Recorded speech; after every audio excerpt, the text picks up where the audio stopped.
तो हाँ जी, देखो जी, ये आपके छोटे भाई चिराग की जन्म कुंडली का चार्ट है। कुंडली इसकी बनी है मेष लग्न की और इसकी जो राशि है वो है धनु राशि।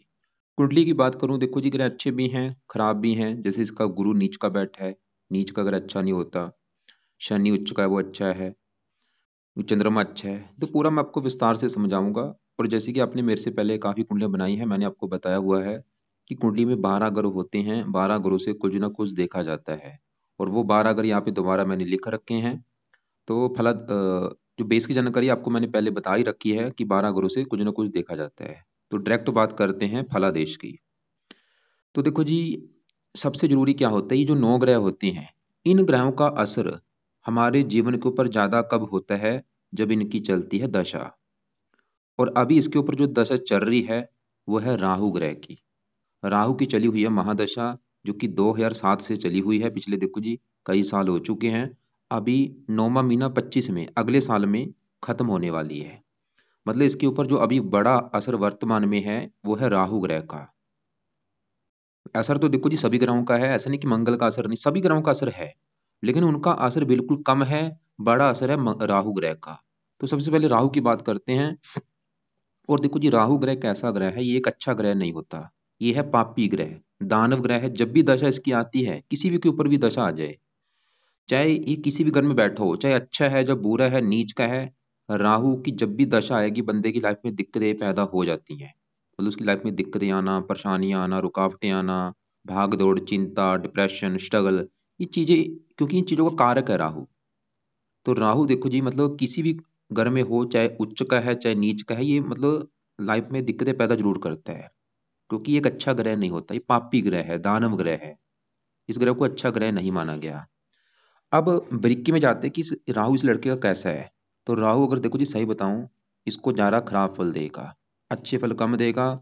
100 में से समझ लो 60-70% तक खराब फल देगा। अच्छे फलों की संख्या है कम। क्योंकि जैसे मैं भी आपको बता ही चुका हूं, ये अच्छा ग्रह नहीं होता। चाहे उच्च का भी बैठा हो तब भी ये बुरे फल जरूर देता है, क्योंकि इसका एक स्वभाव है, ये जिन जो कारक है वो चीजें अच्छी नहीं है। अब इसका जो राहु है वो बैठा है यहाँ पे पहले घर में। और ये पहला घर है इस लड़के का रंग रूप। किस लड़के का रंग रूप कैसा होगा, पर्सनैलिटी कैसी होगी, दिखने में कैसा होगा, स्वभाव कैसा होगा, नेचर कैसा होगा, स्वास्थ्य कैसा होगा, पर्सनैलिटी कैसी होगी, सर मस्तक कैसा होगा, शरीर की बनावट कैसी होगी, चीजें जो है इस पहले घर से देख कर डिसाइड होंगी।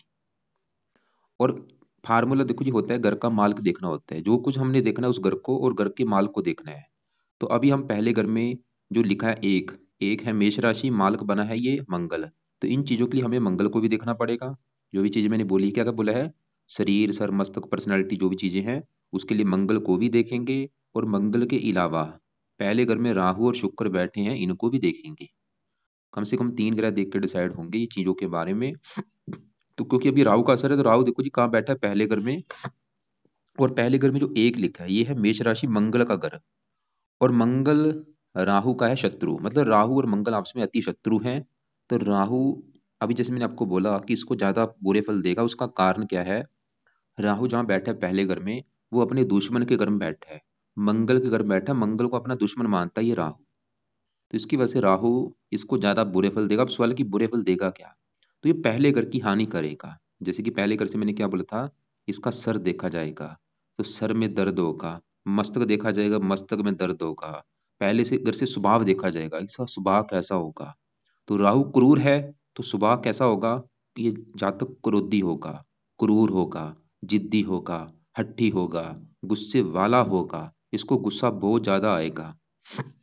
जब भी किसी भी कुंडली में राहु, आप ये फार्मूला है, जब भी राहु किसी का भी पहले घर में होता है, ऐसे लोग बहुत ज्यादा जिद्दी, हट्टी, क्रोधी ऐसे होते हैं। अपने अच्छा समझते हैं, दूसरों को बुरा समझते हैं। तो राहु ये इस चीजें पैदा करेगा। पर्सनैलिटी भी खराब करता है और हेल्थ भी खराब करता है। हेल्थ को लेकर दिक्कतें लगी रहती है ऐसे लोगों को, खासकर राहु की दशा में। तो अभी राहु की जो दशा है, इसकी हेल्थ भी खराब करेगा राहु पहले घर में।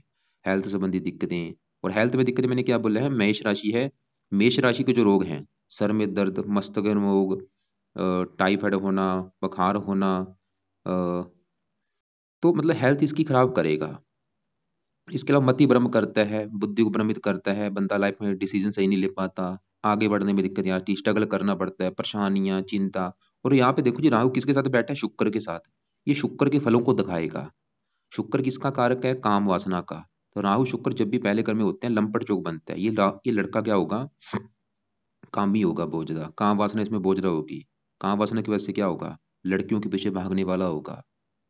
हर टाइम इसके मन में लड़कियों के विचार आएंगे, लड़कियों के संबंध बनाने के विचार आएंगे। और ये फंसने के भी जोग बनाते हैं, फंसेगा भी जरूर। लड़की के द्वारा झूठी बदनामी मिलती है, वैसे फंसता है, बदनामी वैसे भी होता भी है, क्योंकि ऐसे बंदे कामुक होते हैं, जैसे मैंने बोला काम वासना, एक्स्ट्रा फेयर, ये चीजें तो होती हैं, भरपूर मात्रा में होती हैं। क्योंकि राहु शुक्र एक योग बन जाता है जब भी साथ बैठते हैं, लंपट योग। और बैठे भी देखो जी पहले घर में है। और ये कई बार छोटा मोटा कोई गुप्त रोग भी पैदा कर देती हैं, गुप्त अंगों से रिलेटेड, जैसे कि पेशाब, वीर्य, लिंग, अंडकोश, ऐसे अंगों में कोई गुप्त रोग भी छोटा मोटा होता है। शुक्र राहु है, वाहन से एक्सीडेंट भी कराते हैं, क्योंकि वाहन का कारक है शुक्र। और शुक्र जिस घर का मालक है, इस कुंडली में शुक्र किस घर का मालक है, सातवें घर का। और सातवां घर है इसकी पत्नी का घर। पत्नी के लिए सातवां घर, और सातवें घर में सात लिखा है, तुला राशि, मालक शुक्र। तो शुक्र पत्नी घर का मालक है, राहु से पीड़ित है, तो पत्नी संबंधी भी इसको दिक्कतें आएंगी। पत्नी से मनमुटाव, पत्नी से लड़ाई झगड़े, ऐसी चीजें होंगी। और शुक्र है दूसरे घर का मालक, जहाँ पे दो लिखा है, वृष राशि, दूसरा घर धन का, धन संबंधी चिंता, फजूल का धन इसका खर्च होगा, खुद के ऐशोआराम के ऊपर भी खर्च होता है, वाणी का, वाणी, परिवार का, परिवार संबंधी दिक्कतें। मतलब राहु ने शुक्र को भी खराब कर रखा है।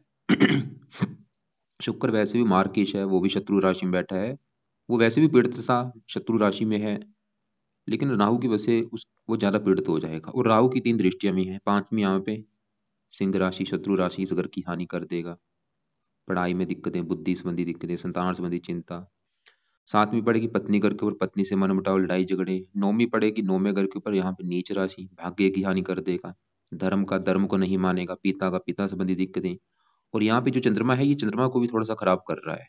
चंद्रमा वैसे तो अच्छा था, वो तो ये दिखा रहा है कि मकान वन का सुख अच्छा है, लेकिन राहु की वजह से चंद्रमा भी पीड़ित हो चुका है।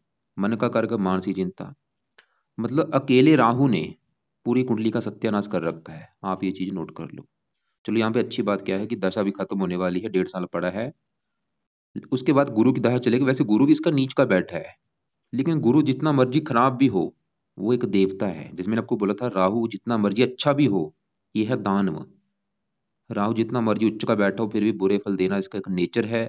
और गुरु जितना मर्जी खराब हो, ये एक देवता है, अच्छे फल जरूर देता है।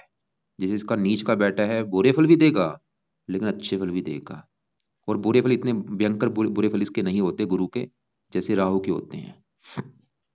अब देखो जी, कुल मिला के मेरा कहने का मतलब क्या है आपको समझाने का, कि इसके लिए सबसे जरूरी उपाय है राहु ग्रह के। राहु इसका सही हो गया, इसकी हजारों दिक्कतें दूर हो जाएंगी।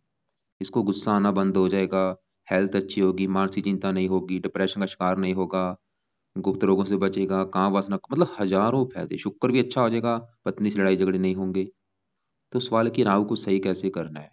तो राहु के लिए देखो जी, पहला उपाय, अगर ये जातक खुद कर सकता है, इसको आप राहु के मंत्र सिद्ध करने के लिए बोल सकते हैं कि भाई आप राहु इसको बोलो, कि अगर ये कर सकता है। लेकिन अगर आपको लगता है कि नहीं करेगा, आपको ही करने पड़ेंगे, तो इसके आपका जो परिवार है, आपका कोई परिवार का मेंबर इसके नाम का संकल्प लेके ये 18,000 राहु के मंत्र इसके लिए पूरे करो, या किसी पंडित से आप करवा सकते हैं। तो पहला काम, ये 18,000 मंत्र पूरे किए जाएं। ओम राम राहवे नमः मंत्र है। दूसरा उपाय, इस लड़के को राहु कवच का पाठ करने के लिए बोला जाए, या इसको पढ़ा करे या सुना करे, कम से कम एक दो पाठ जरूर पढ़े या सुने रात के समय। तीसरा पाए, राहु स्रोत का पाठ इसने पढ़ना है या सुनना है, ये भी रात के समय एक दो पाठ। तो ये दो पाठ देखो जी, इसने पढ़ने हैं या सुनने हैं, रोजाना। कब तक, जब तक ये राहु की दशा है तब तक जरूर पढ़े, उसके बाद चाहे छोड़ दे। और जो चौथा उपाय है वो इसने नहीं छोड़ना, वो है करना लाइफ टाइम, जो कि है दान। दान, ताकि इसकी पावर कम करने के लिए हमने इसको शांत करना है, 23 डिग्री को जीरो करना है। तो ये दान इस लड़का राहु का दान तो करता रहे। सतनाजा भी दान होता है, और भी इसके देखो जी काफी दान होते हैं, खाली ये नहीं कि सतनाजा है। जैसे अभी अगर आपके घर के आसपास कोई पिंगलवाड़ा है, अनाथ आश्रम है, वृद्ध आश्रम है, वहां पे शनिवार को कोई दान करो, या अमावस्या के दिन वहां पे कोई दान करो। बाकी सतनाजा इसका जो दान है वो तो अब करते ही रहना है। ये तो दान ही लड़के को बोलो कि भाई पंछियों को डाला करे सतनाजा, चाहे तो रोजाना डाले या हफ्ते में 3-4 दिन डाल दिया करे, पंछियों को डाले, उसको आटा बना के मछली को डाल सकता है, चींटियों को डाले। तो इसके अलावा देखो जी, राहु शिव जी का भक्त है। तो ये लड़का अगर शिव जी की पूजा उपासना करता है, उससे भी राहु अच्छा होगा। तो शिव जी के मंदिर जाया करे, या शिव चालीसा पढ़े, या ओम नमः शिवाय जाप करे। शिव जी की नहीं कर सकता, हनुमान जी की पूजा उपासना कर सकता है। हनुमान जी की नहीं कर सकता, माता दुर्गा जी की कर ले। तो तीनों में से तीनों की किसी ना किसी पूजा उपासना करे। वैसे बेस्ट शिव जी है, तो शिव जी की जरूर पूजा उपासना करे, और ये भी उपाय जरूर करने हैं। अब देखो जी, आगे बढ़ते हैं। हमने क्या देखा, राहु की बड़ी दशा है वो वैसे खत्म होने वाली है, 1.5 साल पड़ा है। और उसके बाद दशा जो आने वाली है वो है गुरु ग्रह की। तो सवाल है कि जो गुरु की दशा आने वाली है वो इसकी कैसी अच्छी बुरी जाएगी, अब उसकी बात करते हैं। तो गुरु इसका कहाँ बैठा है, कुंडली के 10वें घर में। 10वें घर से देखो जी, वैसे तो काफी चीजें हैं, हजारों चीजें देखी जाती हैं, लेकिन मेन हम 4-5 चीजें देखते हैं। 10वां घर एक तो इसके है लड़के के काम काज का घर। इसका जो काम काज होगा 10वें घर से। 10वां घर है इसके पिता का, पिता कैसा होगा। 10वां घर सरकार का है, और 10वें घर से इसकी मान प्रतिष्ठा देखी जाएगी। और इसके लिए हमें 10वें घर में 10 लिखा है, जो कि है मकर राशि, माल का है शनि। तो इन चीजों के लिए हमें शनि को भी देखना पड़ेगा। और शनि के अलावा 10वें घर में गुरु है, गुरु को भी देखेंगे। मतलब 2 ग्रह देख के डिसाइड होगा इन 4 चीजों के बारे में। तो शनि की बाद में बात करते हैं, अभी हम गुरु की बात करें। तो गुरु बैठा है 10वें घर में, और 10वें घर में गुरु यहाँ पे नीच का बैठा है। ये जो 10 लिखा है, देखो जी, घर है 10वां, 10वें घर में कौन सा नंबर है, 10। 10 है मकर राशि, जो कि गुरु की नीच राशि। अगर यहाँ पे 9 होता तो गुरु की अपनी राशि होनी थी। अगर यहाँ पे 12 लिखा होता फिर भी गुरु अपने घर में होता। मतलब डिपेंड करता है कि कौन सी राशि में बैठा है। तो 10 है मकर राशि, जो कि गुरु की नीच राशि, जिसकी वजह से गुरु इसका खराब हो चुका है, क्योंकि नीच का ग्रह अच्छे फल नहीं देता।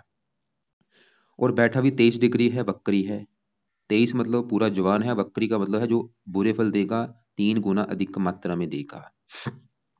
अब बुरे फल क्या देगा, तो इस 10वें घर की हानि कर देगा। 10वां घर है काम काज का, इसको काम काज में दिक्कतें पैदा करेगा गुरु अपनी दशा में। 10वां घर पिता का है, पिता से मनमुटाव होगा। 10वां घर सरकार का है, सरकारी कामों में दिक्कतें पैदा कर देगा।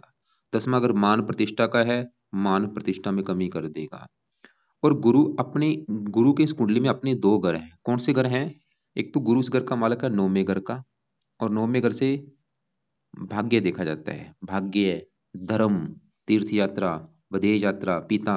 और 9वें घर में 9 लिखा है, मतलब 9वें घर का मालक कौन है, 9 लिखा है धनु राशि, मालक है गुरु। तो गुरु बैठा 10वें घर में, लेकिन मालक है वो 9वें घर का। तो गुरु अपने घर की भी हानि कर देगा। मतलब भाग्य जाके नीच का बैठा है तो भाग्य भंग योग बना। गुरु की वजह से क्या होगा, भाग्य साथ नहीं देगा। धर्म का मालक है, धर्म को नहीं मानेगा। पिता का, पिता संबंधी दिक्कतें। और गुरु 12वें घर का स्वामी, खर्च का, खर्चे बढ़ेंगे, नींद में कमी, हानि। और गुरु देखो जी बैठा 10वें घर में है, थोड़ा सा चलत कुंडली में 11वें घर के ऊपर भी जाएगा, लाभ में कमी कर देगा, आमदन को लेकर दिक्कतें। और गुरु देखो जी कुंडली में 5 घरों का कारक होता है। ये दूसरे घर का कारक है, धन का कारक होता है, संतान का कारक होता है, भाग्य का कारक है, 10वें घर का कारक है, 11वें। कहा जाता है कि अगर गुरु कुंडली में खराब है, पूरी कुंडली खराब है, क्योंकि 5 घरों का कारक है भाई। लेकिन अभी आपको मैं क्या बोल रहा था, कि गुरु जितना मर्जी खराब हो, बुरे फल फिर भी अच्छे फल जरूर देता है। अच्छे फल क्या देगा, सवाल ये है। इसकी होती हैं 3 दृष्टियां। इसकी यहाँ से 5वीं दृष्टि पड़ेगी दूसरे घर के ऊपर, 7वीं पड़ेगी चौथे घर के ऊपर। यहाँ पे उच्च राशि चौथे घर का अच्छा कर देगा, क्योंकि उच्च राशि को देखेगा। चौथा घर किसका है, मकान वाहन का। वैसे मकान वाहन का सुख मिल जाएगा गुरु की दशा में। मकान वाहन, भूमि जमीन जायदाद, इन चीजों का सुख अच्छा है। माता का सुख अच्छा है। 9वीं पड़ेगी छठे घर के ऊपर, छठे घर से बचाएगा, मतलब रोगों से बचाएगा, कर्जे से बचाएगा। गुरु अच्छे फल भी देगा, लेकिन देखो जी बुरे फल भी जरूर देगा। कहने का मेरा मतलब ये है, अगर ये लड़का चाहता है, क्योंकि दशा देखो जी काफी लंबी है, तो अगर ये चाहता है, क्योंकि यहाँ पे देखो दशा 25 से चलेगी, 9वां महीना 25 से लेके 9वां महीना 41 तक। और ऐसा नहीं कि गुरु अभी बुरे फल नहीं दे रहा। ये मत सोचना कि गुरु अभी बुरे फल नहीं दे रहा, भाई अभी भी बुरे फल दे रहा है। ये 5 साल पहले भी बुरे फल दे रहा था, मतलब बचपन से बुरे फल देता आ रहा है। बचपन से बुरे फल देता आ रहा है, लेकिन वो बुरे फल इतने हैं। लेकिन अभी दशा में क्या होगा, वो बुरे फल कई गुना बढ़ जाएंगे। उसको समझ लो, अभी जो बुरे फल हैं वो अभी 20 गुना बढ़ने वाले हैं गुरु की दशा में। बुरे फल पहले से देता आ रहा है, और जो अच्छे फल हैं वो भी देता आ रहा है, बस बुरे फल अभी कई गुना बढ़ने वाले हैं। अभी भी आज भी बुरे फल दे रहा है, मतलब आज भी इसके काम काज में दिक्कतें पैदा कर रहा है, भाग्य की हानि कर रहा है। इसको नास्तिक बना रहा है। लेकिन सवाल ये है कि इसको सही कैसे किया जाए। तो इसके लिए भी देखो जो उपाय हैं, जो पहला उपाय वो है, इसके भी मंत्र एक बार पूरे किए जाएं, जो कि संख्या है 19,000। और ये जो पहले तो अभी जो राहु के वो तो अभी कर लो, ये जो 19,000 है इसको चाहे पेंडिंग में रख लो, 6 महीने के बाद कर लेना, साल के बाद कर लेना, क्योंकि दशा भी स्टार्ट होगी उससे पहले कर लेना एक बार। दशा स्टार्ट होने से कम 3-4 महीने पहले ही मंत्र ये चाहे लड़का खुद कर ले, चाहे इसकी घर वाली ये कर ले। दूसरा उपाय, मंत्र जब पूरे कर लेंगे छोड़ देना। दूसरा उपाय वो तो भाई मैं बोलूंगा अभी शुरू कर दे, दूसरे उपाय को ये लड़का शुरू कर दे, जो कि है गुरु कवच का पाठ। ये पाठ सुबह के टाइम पढ़ दिया करे। तीसरा उपाय गुरु स्रोत का पाठ। ये दोनों पाठ इस लड़के ने सुबह के टाइम भाई रोजाना पढ़ने हैं, नहीं पढ़ने आते ऑडियो लगा के सुन लिया करे। चौथा उपाय इसका करे दान, पीले रंग का दान, या तो हर गुरुवार को कर दिया करे ताकि इसकी पावर कम हो, और या फिर हफ्ते में 3-4 दिन जरूर करे, या रोजाना कर दे। कुछ ना कुछ इसके हाथ में जैसे पीले सामान आ गया तो दान कर दिया करे। कभी ये केले ले लिए, केले किसी गरीब को दे दिए, चावल, पीले चावल, पीली दाल पंछियों को डाल दी, मतलब करता रहे दान कोई ना कोई, चाहे रोजाना कर दिया करे या गुरुवार को जरूर कर दिया करे। और जब भी दान करना है, गुरु का मन में मंत्र करते करते कि हे गुरु देवता जी, ये आपका दान है पीले रंग का, वो मैं कर रहा हूँ। इसके अलावा पीली पीले कपड़े कम यूज करे, बल्कि पीले रंग का दान ज्यादा करना है। और नीले कपड़े भी कम यूज किया करें, नीले और पीले इसने कम यूज करने। अब देखो जी, 10वें घर में जो गुरु है वो तो 10वें घर की कर रहा है हानि, लेकिन 10वें घर में जो 10 लिखा है, मालक कौन है? शनि। अगर मैं इसके शनि की बात करूं, वो कहाँ बैठा है कुंडली के 7वें घर में, जो कि पत्नी का घर है। 7वें घर में शनि यहाँ पे उच्च का बैठा है। ये जो 7 लिखा है, तुला राशि में शनि उच्च का बैठा हुआ है। अब देखो जी, इसका जो शनि है कहाँ बैठा है? 7वें घर में। लेकिन अगर इसको मैं चलित कुंडली में देखूं, तो इसका जो बड़ा हिस्सा है, 90% हिस्सा, वो जा रहा है 8वें घर के ऊपर। बैठा 7वें घर में है, लेकिन जो फल देगा, जो रिजल्ट देगा, 8वें घर के हिसाब से देगा। और ऐसा नहीं कि शनि 8वें घर में यहाँ पे वृश्चिक राशि में चला जाएगा, रहेगा तुला राशि में। मतलब ये जो 8वें घर के फल देगा, तुला राशि के हिसाब से देगा। सवाल ये है कि शनि अच्छे फल देगा या बुरे फल देगा। वैसे तो 8वां घर अच्छा घर नहीं, लेकिन फिर भी क्योंकि शनि 8वें घर के जो फल देगा तुला राशि के हिसाब से देगा, वो फिर भी तकरीबन अच्छे फल ही देगा। क्योंकि तुला राशि है, सरल नामक विपरीत राजयोग बनेगा, तो 8वें घर में जाने की वजह से अच्छे फल ये देगा। एक तो शनि जिन घरों का मालक है, 10वें 11वें घर का, इन घरों का फिर भी अच्छा करेगा। मतलब काम काज के लिए अच्छा है, लाभ के लिए अच्छा है, आमदन के लिए अच्छा है। और 8वें घर का अच्छा कर देगा, उम्र के लिए अच्छा है। मतलब फिर भी शनि इसका ठीक ठाक है। अब देखो जी, आगे बढ़ते हैं। यहाँ पे हमने राहु की बात की, गुरु की बात की जिसकी दशा आने वाली है, और राहु के साथ जो बैठा है शुक्र बैठा है। शुक्र इसका देखो जी पीड़ित है। पीड़ित होने की वजह से वो बुरे फल देगा। क्या बुरे फल देगा? शुक्र जिस घर का है मालक, पत्नी घर का मालक है, पत्नी संबंधी दिक्कतें पैदा करेगा। वो दिक्कतें क्या होंगी? या तो विवाह में देरी हो सकती है, या विवाह अगर हो भी जाता है, पत्नी से बनेगी नहीं, पत्नी से लड़ाई झगड़े होंगे।